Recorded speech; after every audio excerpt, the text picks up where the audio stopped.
Thanks again for giving us this opportunity, Dave, and to Alpha Software for the opportunity.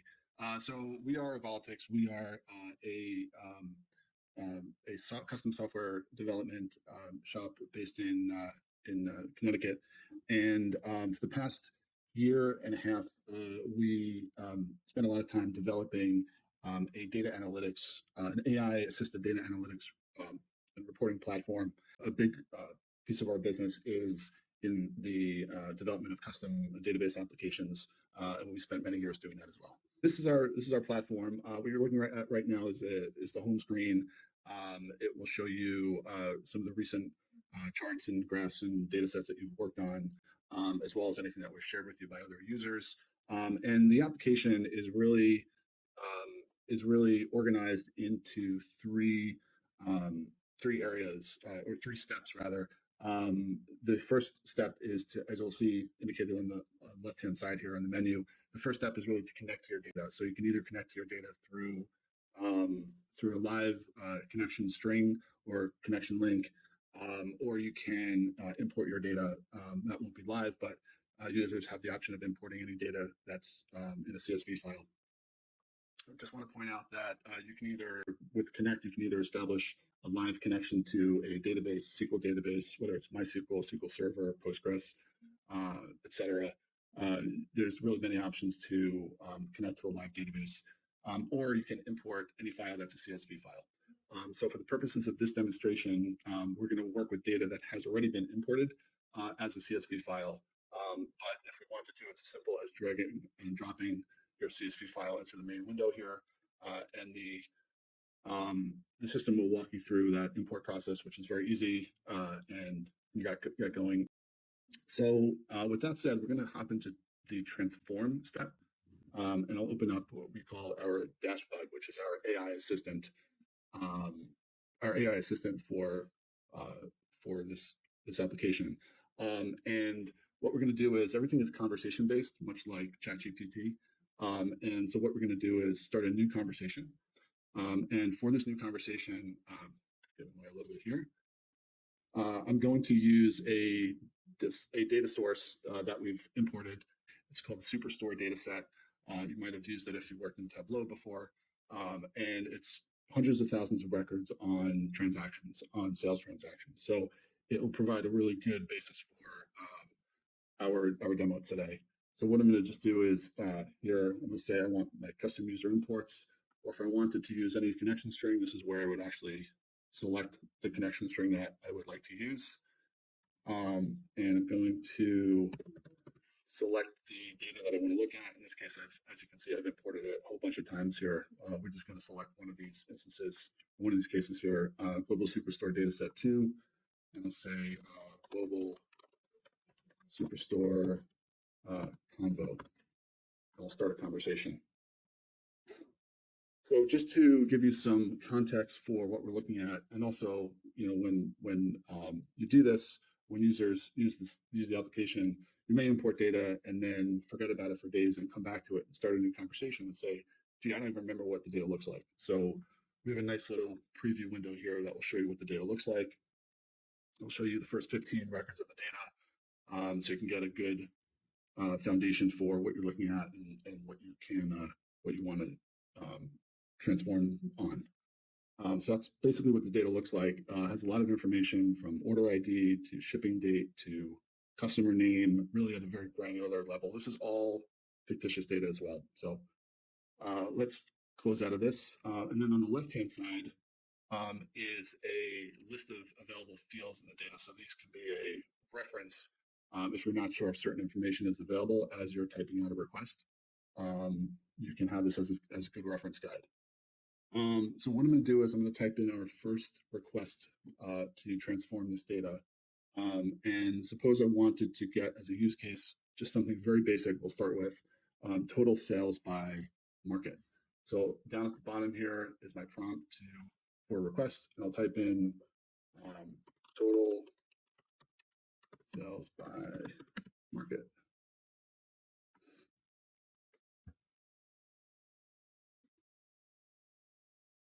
And there you go. It's really that easy.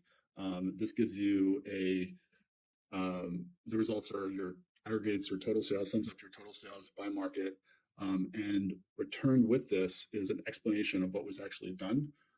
So in this case, it says this query calculates the total sales for each market. It groups the sales data by market and then sums up the sales in each group. Finally, it sorts the results by the total sales in descending order to show the market with the highest sales at the top, which we didn't even ask for, by the way, in our request, which is a nice little bonus. So if you click show more info, you can actually see the SQL that was constructed by the AI from our prompt to return the results. And you can then take this query and you can copy the statement and use that in any database management platform that you want that's connected to the data source. Wow, it's very cool. Yeah. Thank you. I'll pause there for a minute and see if there are questions or anything. No questions at the moment, but as a reminder, for those of you listening, you can type questions into the questions box of the GoToWebinar control panel or into the chat interface, depending on how yours is set up. This is really very cool. And what I love is how it spits out what the SQL query is. Now, when you demoed this to me a couple weeks ago, I thought one of the more interesting points was that none of your data is actually sent over to ChatGPT or to the backend AI system. Instead, you're doing it, all you're asking it to do is you're giving it, I guess, the fields, right? And it's giving back a SQL statement, and you're executing that SQL statement, not the AI. Did I get that right? That's 100% correct. Yes. And so as you said, what's happening is, behind the scenes, when you hit that enter button, the system is taking your prompt, the user's prompt, and is looking at the fields that are in your data stores. In this case, the fields over here, and it's saying, okay, based on the schema, the table schema, it looks at the table name as well as the field names based on the database schema or the relevant schema and the user's prompt. Let me figure out a SQL statement that makes sense to return the data, which is what the AI is doing. And then once that statement is created, it brings back that statement and we're executing on that statement. But the AI, you're correct, the AI at no point ever is, your data is never being consumed by the LLM or any AI model. Nice. So we can then go on, because this is a conversation-based sort of chaining, command chaining model, we can go on and say, okay, let's say we want to get more granular and say, now show me, let's say now show me total sales by market and category.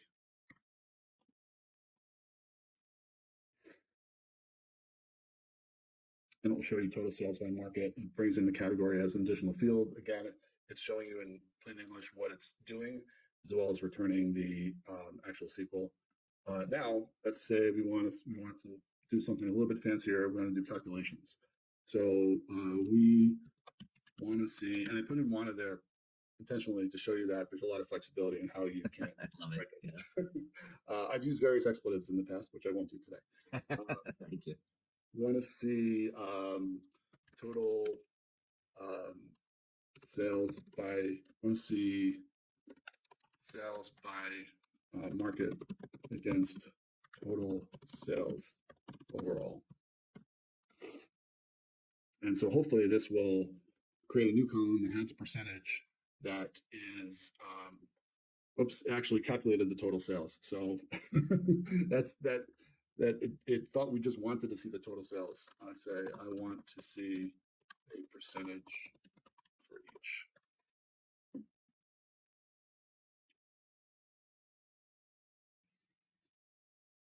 Yeah, so now it gives us the total percentage of market sales divided by total overall sales. That's fantastic. And you get around a problem that a lot of large language models have, in that they're actually terrible at math, but you're having SQL do it. It just had to come up with what the query was. So that's really good. Yeah. So now we can take this, we can save this, and we can say total sales by region or by market. And let's save that. And once that's saved, we can get out of this and we can say, okay, now we want to create a nice little chart with this. We can go into our chart builder. We have a lot of options here for charts. We really have sort of created an extensive library here of options for users. let's say we want to do a simple bar chart from this. So we can do that. We select our data set. As you can see, I have a lot of data sets here. And we can say we want to do, oops, not sure why that's not working, but we want to do, let's try this one.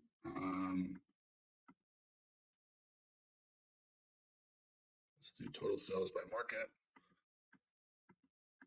I'm not sure why it's not working now. You know what I'm going to do? I'm actually going to switch to, this is our, I mistakenly went onto our testing environment. So I'm actually going to switch to our live environment where I know it's working. And we'll just do it there. Just bear with me for a moment while I switch over. That was my mistake. I should have just used this to begin with. Oh, no problem.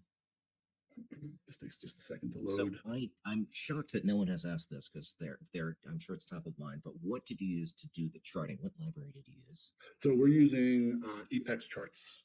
Apex charts. Okay, great. Which is the same chart library that is used, I believe, by LinkedIn as well as a host of other well-known brands out there. Nice. So let's do total sales by market, and we're going to do market on our x-axis and sales percentage. Well, actually, let's do total sales overall. Gives us a nice little graph there. Oops, we don't want total sales over, we want the market sales. Yeah, and we can go back and we can even correct the formatting in the conversation to say, only show me 2 decimal places out. And there's a lot of options here with our charts. We've exposed pretty much all of the options that are available in Apex charts. So if you wanted to do, let's say we want to display this with a dark background, we want to do, let's see, where's my favorite one here? I'm trying to find my favorite option, which is to make it horizontal, but now I can't remember where it is. Oh, horizontal. Cool. Yeah. Very nice. And then we can take this chart and we can put it into a. And did that animate into place when you switched? That's very cool. Yeah. What's that? I think that animated into place when you switched. It did animate into place, yeah. Which is pretty cool. It's those little animations that make software delightful for users to use. I think it's very cool. Yeah. Very true. Like, oh, it's actually doing something. It's animating it. Yeah, exactly.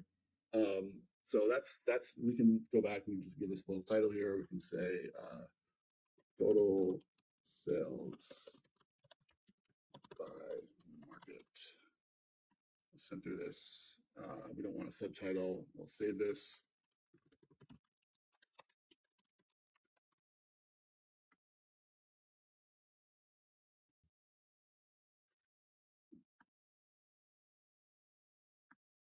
Okay. And then we can go into our dashboards, and we have a whole dashboard designer that will allow us to then take this chart and place it onto a dashboard with other charts or other tables that we want to display on a dashboard. And then all of our dashboards are displayed down at the bottom. So we have quick and easy access to them. So we can say we want a new dashboard, we get a blank canvas. Let's say we want multiple rows in the dashboard. Just say in this row, I want to display total sales by market in a tabular format. And let's say in this one, I want to display total sales by market in a graph format. My graph over there. I can save this dashboard as sales by market.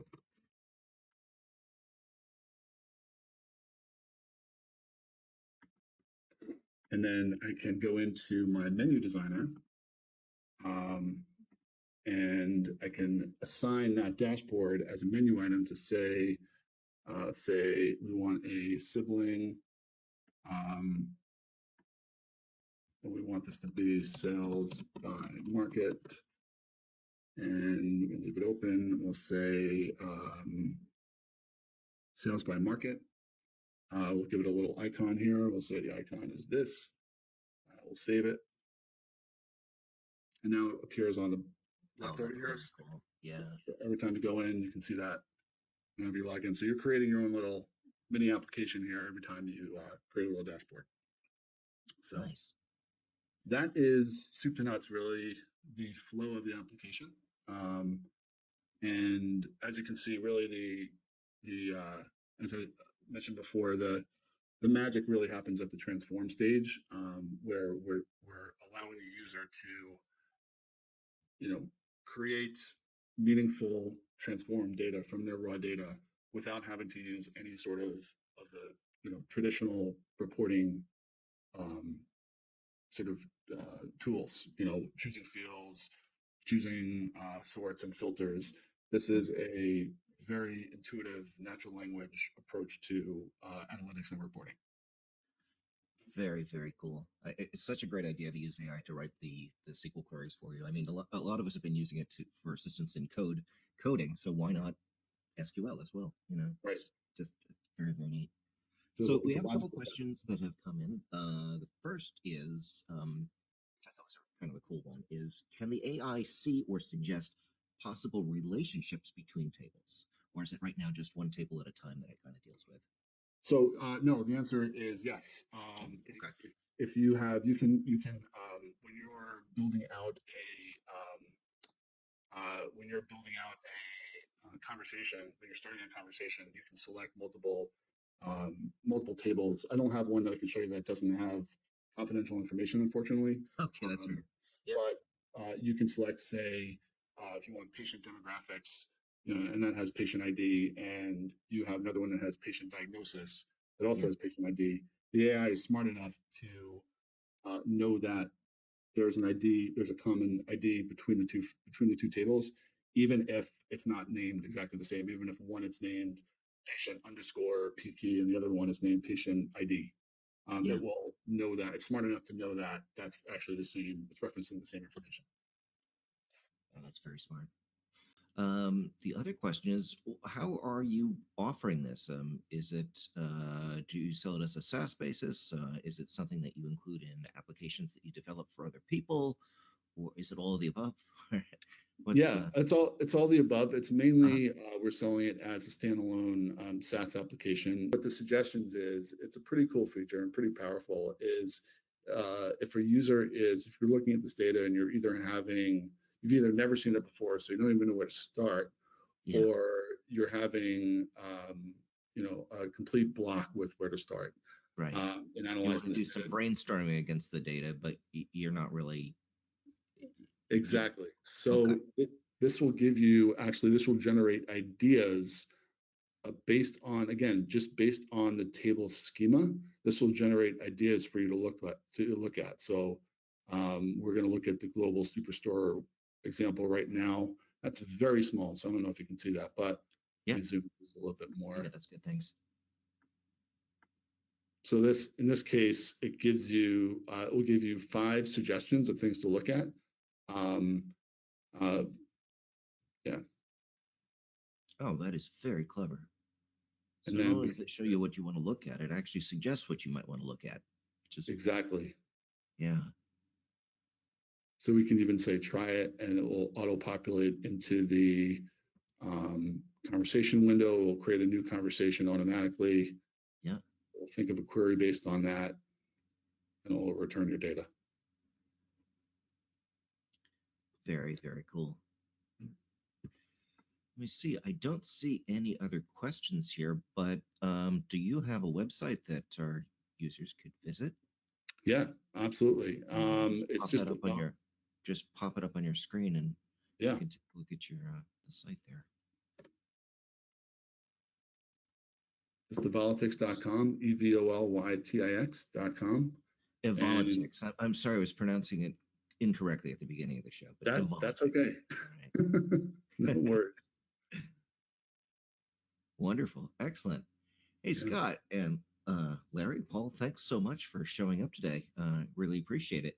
If you do have other questions, go ahead and send them into guides, GUIDES, at alphasoftware.com. And I encourage you highly to check out the Evolytix website and take a look at this application. So thanks again, and we hope to see you at our next Wednesday webinar. Until then, take care and stay well.